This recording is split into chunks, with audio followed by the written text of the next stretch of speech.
Hello साथियों and बच्चों, welcome to prime education YouTube channel. I hope आप सब लोग बढ़िया होंगे और स्वस्थ होंगे।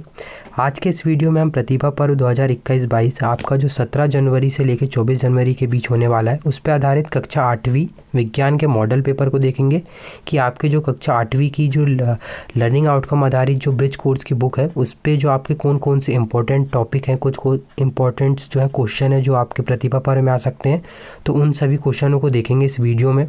तो वीडियो जो है लास्ट तक ज़रूर देखिएगा, आपके लिए वीडियो काफ़ी ज़्यादा हेल्पफुल होगा। और अगर चैनल को अभी तक सब्सक्राइब नहीं किया तो चैनल को सब्सक्राइब कर लें और अपने फ्रेंड के साथ ज़रूर शेयर करें। तो चलिए वीडियो स्टार्ट करते हैं। देखते हैं सबसे पहले खंड आ विषय विज्ञान। देखते हैं स्व आकलन, रिक्त स्थानों की पूर्ति करना है हमें। यदि प्रतिबिंब सदैव आभासी तथा साइज़ में छोटा हो तो यह किस दर्पण द्वारा बनाया गया होगा, तो यह जो है उत्तल दर्पण द्वारा बनाया गया होगा। जो लेंस किनारों की अपेक्षा 20 से पतले होते हैं वह अवतल लेंस कहलाते हैं, और जो लेंस जो है किनारों की अपेक्षा 20 से कैसे होते हैं, पतले मोटे होते हैं, वह जो क्या कहलाते हैं, वह अवतल लेंस कहलाते हैं, उत्तल लेंस कहलाते हैं। तो ये अब है, यदि किसी गोली दर्पण पर परावर्तक उत्तल है तो वह खालिस्तान दर्पण कहते हैं, तो उसे जो है उत्तल दर्पण कहते हैं। अब प्रश्न है 2, निम्न कथनों के आगे सत्य और असत्य हमें लिखना है। अवतल दर्पण से हम वास्तविक, अवधारित तथा उल्टा प्रतिबिंब प्राप्त कर सकते हैं, तो सत्य। अवतल लेंस सदैव आभासी प्रतिबिंब बनाता है, तो इसका आंसर हो जाएगा असत्य। वह उत्तल दर्पण से सीधा आभासी तथा वस्तु से छोटा प्रतिबिंब प्राप्त कर सकते हैं, तो इसका आंसर हो जाएगा सत्य। हमें जो उत्तल और अवतल जो है लेंस का जो है चित्र बनाना है, तो इस तरीके से आप चित्र बना सकते हैं। इसके बाद है, दिए गए चित्रों में उत्तल दर्पण तथा अवतल दर्पण को पहचान कर उसके नीचे जो है नाम लिखना है। तो ये जो है हमारा उत्तल दर्पण हो जाएगा और ये जो है अवतल दर्पण हो जाएगा। इसके बाद देखते हैं प्रश्न नंबर 1, कॉलम ए में दिए गए शब्दों को कॉलम बी में दिए गए शब्दों से मिलान करना है हमें। तो याक का क्या हो जाएगा, याक का ऊन देने वाला जंतु। इसके बाद है चमकदार व लचीला फाइबर, तो चमकदार और लचीला फाइबर हो जाएगा रेशम, और रेशम कीट हो जाएगा शहतूत। इसके बाद है प्रश्न नंबर 2, नीचे दिए गए वाक्यों में से सत्य असत्य को छांटना है हमें। घने बालों वाले कुत्ते से ऊन प्राप्त होती है, तो ये हो जाएगा असत्य। रेशम एक प्रकार का जंतु रेशा है, तो इसका भी हो जाएगा असत्य। ऊन से बने हुए वस्त्र शरीर को गर्म नहीं रखते, तो ये भी असत्य। ऊन से बने हुए वस्त्र तो हमें शरीर को गर्म करते हैं। शहतूत एक रेशम कीट है, सत्य। शहतूत जो है एक रेशम कीट है। इसके बाद है रेशम का फाइबर बहुत कठोर होता है, तो असत्य। अब देखते हैं अगला, स्थानों की पूर्ति कीजिए। अम्ल नीले लिटमस को कैसा कर देता है, तो अम्ल जो है नीले लिटमस को लाल कर देता है, और जो क्षार हमारा होता है वो नीले लिटमस को जो है लाल लिटमस को नीला कर देता है। अब देखते हैं, खालिस्तान लाल लिटमस को नीला कर देता है, तो ये दिया यहाँ कि क्षार जो है लाल लिटमस को नीला कर देता है। ऐसे विलयन जो लाल तथा वह नीले लिटमस के रंग को परिवर्तित नहीं करते खालिस्तान विलयन कहलाते हैं, तो ऐसे विलयन जो है उदासीन विलयन कहलाते हैं। दही का स्वाद खट्टा होता है क्योंकि इसमें जो है अम्ल पाया जाता है। अब एक जो है रिएक्शन दी है प्रश्न नंबर 2 में, A+B = लवण प्लस जल। तो क्या है, इससे जो कुछ क्वेश्चन दिए हैं देखते हैं। उपरोक्त अभिक्रिया में एक के स्थान पर क्या आएगा, तो एक के स्थान पर जो है अम्ल आ जाएगा। उपरोक्त अभिक्रिया में बी के स्थान पर क्या आएगा, तो बी के स्थान पे जो है क्षार आ जाएगा। अम्ल और क्षार से जब होती क्रिया तो लवण प्लस जल बनता है। इसके बाद है, उपरोक्त अभिक्रिया में ऊष्मा खालिस्तान होती है, तो ऊष्मा जो है नियुक्त होती है। इसके बाद है, उपरोक्त अभिक्रिया खालिस्तान होती है, तो उपरोक्त अभिक्रिया जो है उदासीन होती है। इसके बाद है, उपरोक्त अभिक्रिया का एक अन्य उदाहरण देना है, तो HCl + NOH = NaCl + H2O। तो हमारा जो है लवण NaCl बाहर आ गया और जो H2O हमारा जल बाहर आ जाएगा। इसके बाद है प्रश्न नंबर 3, रिक्त स्थानों में आगे सत्य व असत्य हमें लिखना है। तो सूचक वह पदार्थ है जो अम्लीय और क्षारीय विलयन में भिन्न रंग दिखता है, तो इसका आंसर हो जाएगा सत्य। इसके बाद है, नींबू का रस लाल लिटमस को नीला कर देता है, तो असत्य हो जाएगा। गुड़हल के पुष्प का सूचक क्षारीय विलयन को हरा कर देता है, तो इसका हो जाएगा सत्य। साबुन अम्लीय होता है, तो साबुन जो है अम्लीय होता है, तो इसका हो जाएगा असत्य। इसके बाद देखते हैं अगला, निम्नलिखित के जो है हमें सही विकल्प पर जो है इसमें चुनना है और उसका सही आंसर लगाना है।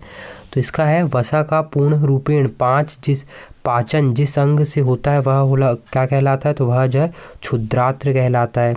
जल का अवशोषण मुख्यतः किस अंग द्वारा होता है, तो वृद्धांत्र द्वारा जो है जल का अवशोषण होता है। फिर इसके बाद जो अमीबा किस अंग की सहायता से भोजन ग्रहण करता है, तो अमीबा जो है पादप जो है उसका जो अंग होता है उसके द्वारा भोजन ग्रहण करता है। तो इस तरीके से आपको जो आपका प्रतिभा पर होगा उसमें आपको यहीं से जो है क्वेश्चन पूछे जाएंगे। तो आप ये जो क्वेश्चन को ज़रूर अच्छे से पढ़ के जाएँ ताकि आप जो है पूरे क्वेश्चन सही कर पाएँ। इसके बाद देखते हैं अमाशय में अम्ल स्त्रवित होता है, तो अमाशय में जो है अम्ल जो है हाइड्रोक्लोरिक अम्ल द्वारा स्त्रवित होता है। इसके बाद देखते हैं प्रश्न नंबर 2, कॉलम ए में दिए गए कथनों का मिलान कॉलम बी में दिए गए कथनों से हमें करना है। तो कार्बोहाइड्रेट हमें शर्करा से प्राप्त होता है। इसके बाद है प्रोटीन में आ जाएगा एमिनो अम्ल। इसके बाद है वसा, तो वसा का हो जाएगा वसा अम्ल एवं ग्लिसरॉल। इसके बाद है यकृत, तो यकृत का हो जाएगा पित्तरस और अग्नाशय का हो जाएगा अग्नाशयी रस। तो इस तरीके से आप इसमें जोड़ी जो है बना सकते हैं।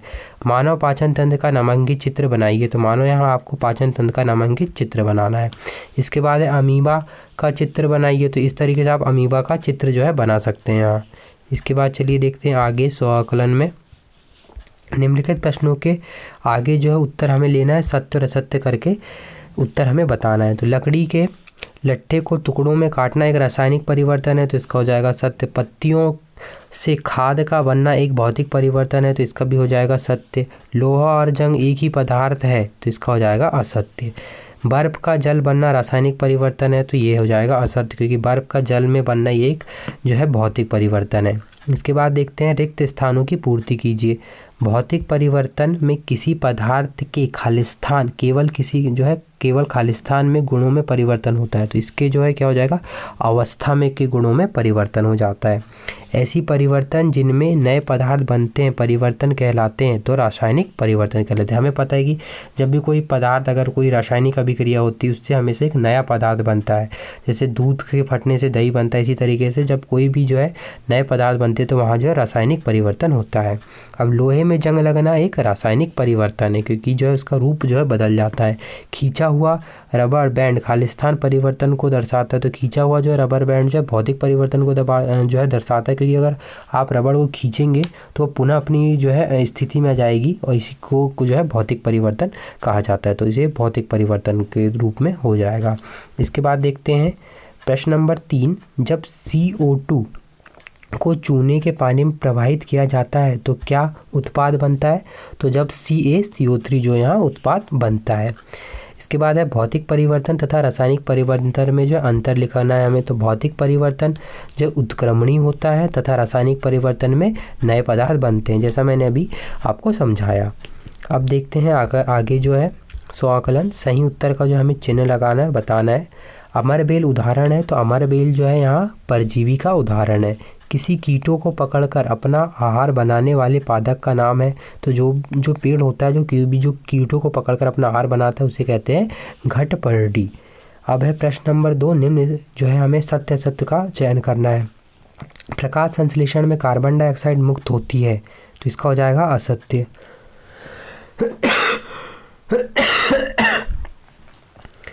ऐसे पादप जो अपना भोजन स्वयं संश्लेषित करते हैं मृतजीवी कहलाते हैं, असत्य। कवक या फजाई मृतजीवी पोषण प्रणाली का प्रयोग करते हैं, तो इसका हो जाएगा सत्य। पत्तियों में क्लोरोप्लास्ट नामक वर्णक पाया जाता है, तो इसका हो जाएगा सत्य। अब देखते हैं सही जोड़ी बनाइए। प्रकाश संश्लेषण कौन करता है, तो प्रकाश संश्लेषण करते हैं हरे पौधे। इसके बाद है सहजीवी, तो लाइकेन आ जाएगा। मृतजीवी तो कवक आ जाएगा और कीटभक्षी तो संडयू पादक आ जाएगा। इसके बाद देखते हैं क्वेश्चन नंबर 4, मृतजीवी पोषण प्रणाली क्या है, तो वह पोषण प्रणाली जिसमें जीव किसी मृत एवं विघटित जैविक पदार्थों से पोषण तत्व प्राप्त करते हैं मृतजीवी पोषण कहलाते हैं। इसके बाद है सहजीवी पोषण प्रणाली किससे में जो है पाई जाती है, एक उदाहरण दे रहा है। तो कुछ जीव एक दूसरे के साथ रहते हैं तथा अपना आवास एवं पोषण तत्व एक दूसरे के साथ जो है बांटते हैं, ऐसे जो है सहजीवी पोषण जो है संबंध कहलाते हैं। अब देखते हैं आगे सही विकल्प हमें चुनकर लिखना है। श्वेत प्रकाश कितने वर्णों का मिश्रण होता है? तो श्वेत प्रकाश जो है 7 वर्णों का मिश्रण होता है। इसके बाद है 7 वर्णों वाली किस डिस्क को तेजी से घुमाने पर किस रंग की प्रतीक हमें होगा? तो हमें जो है श्वेत रंग प्रतीक होगा। रिक्त स्थानों की हमें पूर्ति करना है। इंद्रधनुष में कितने वर्ण होते हैं? तो इंद्रधनुष में जो है 7 वर्ण होते हैं। इसके बाद है सूर्य के प्रकाश से 7 वर्ण विद्यमान होते हैं, ऐसे प्रकाश को खालिस्तान प्रकाश भी कहते हैं। तो ऐसे प्रकाश को श्वेत प्रकाश भी कहते हैं। इसके बाद अगला प्रश्न है इंद्रधनुष किस मौसम में दिखाई देता है? तो इंद्रधनुष जो है वो हमेशा वर्षा ऋतु के मौसम में दिखाई देता है।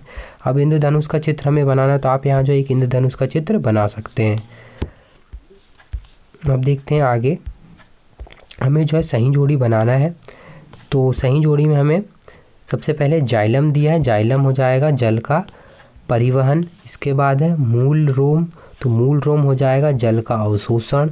और फ्लोएम, तो फ्लोएम हो जाएगा भोजन का परिवहन। इसके बाद सही विकल्प हमें चुनना है। तो सही विकल्प में दिया है पादपों में जल का परिवहन होता है तो जाइलम के द्वारा। इसके बाद है पादपों में भोजन का परिवहन होता है तो फ्लोएम के द्वारा। इसके बाद अगला प्रश्न देखते हैं पादपों में पोषक तत्वों का परिवहन किस उत्तक के द्वारा होता है? तो इसका हो जाएगा संवहन उत्तक के द्वारा होता है, जो जिसे जाइलम भी कहा जाता है। पादपों में संवहन उत्तक एवं मूल रोम को जो है दर्शाना है, हम चित्र बनाना है। तो आप जो है आपकी जो है इसमें वर्कशीट दी हुई है, जो आपका दिया हुआ है अभ्यास, उसमें आपको चित्र मिल जाएगा, तो आप उससे देख के चित्र बना सकते हैं। तो इस तरीके से हमने जो है आपके जो प्रतिभा पर होने वाला है उस पर आधारित कक्षा 8वीं के विज्ञान के मॉडल पेपर को देखा, और आपके मतलब जो इम्पोर्टेंट क्वेश्चन है जो आपके प्रतिभा पर में आ सकते हैं उनको देखा। तो उम्मीद करता हूँ बच्चों आप सबको जो वीडियो अच्छा लगा होगा। अगर अच्छा लगा है तो वीडियो को लाइक ज़रूर कर लें, और ऐसे ही आने वाले वीडियो के लिए जो है चैनल को सब्सक्राइब करके साथ में बेल आइकन ज़रूर दबा लें। तो मिलते हैं नेक्स्ट वीडियो में। धन्यवाद।